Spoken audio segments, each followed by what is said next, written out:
Hi friends, పుట్నాల చట్నీ ఎలా తయారు చేసుకోవాలో చూసేయండి ఫ్రెండ్స్. ముందుగా స్టవ్ ఆన్ చేసుకొని కడాయి పెట్టుకొని కొన్ని పల్లీలను వేసుకోవాలి. పల్లీలని మంచిగా ఫ్రై చేసుకోవాలి ఫ్రెండ్స్. చూడండి ఫ్రెండ్స్, ఇక్కడ మనకు పల్లీలు అనేది ఫ్రై అయిపోయాయి. ఇప్పుడు ఒక ప్లేట్లోకి వేసేసుకోవాలి. ఇప్పుడు కొన్ని పుట్నాలను వేసుకోవాలి. పుట్నాలను వేసుకొని ఫ్లేమ్ సిమ్లో పెట్టుకొని మంచిగా కలుపుతూ ఫ్రై చేసుకోవాలి. చూడండి ఫ్రెండ్స్, ఇక్కడ మనకు పుట్నాలు అనేది ఫ్రై అయిపోయాయి. ఇప్పుడు ఒక ప్లేట్లోకి తీసేసుకుందాము. ఇప్పుడు ఇవి పూర్తిగా చల్లారి పెట్టుకోవాలి.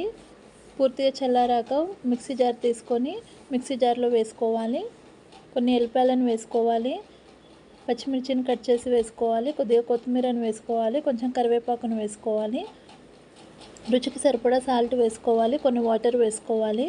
ఇప్పుడు మూత పెట్టేసుకొని ఫైన్ పేస్ట్లా చేసుకోవాలి ఫ్రెండ్స్. చూడండి, ఇలా చేసుకొని పెట్టుకోవాలి. ఇప్పుడు స్టవ్ ఆన్ చేసుకొని కడాయి పెట్టుకొని 1 స్పూన్ ఆయిల్ వేసుకోవాలి. కొద్దిగా జీలకర్ర వేసుకోవాలి. కొంచెం ఆవాలు వేసుకోవాలి. ఎండుమిర్చిని కట్ చేసి వేసుకోవాలి.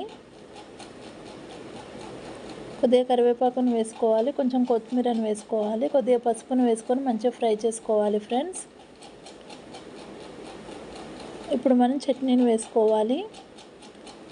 వేసుకొని ఒకసారి మొత్తం కలిపేసుకోవాలి. ఇప్పుడు స్టవ్ ఆఫ్ చేసేసుకోవాలి ఫ్రెండ్స్. అంతేనండి. ఇప్పుడు సర్వింగ్ బౌల్లోకి తీసేసుకుందాం. ఎంతో టేస్టీగా ఉండే పుట్నాల చట్నీ రెడీ. నచ్చితే like, share and subscribe to my channel.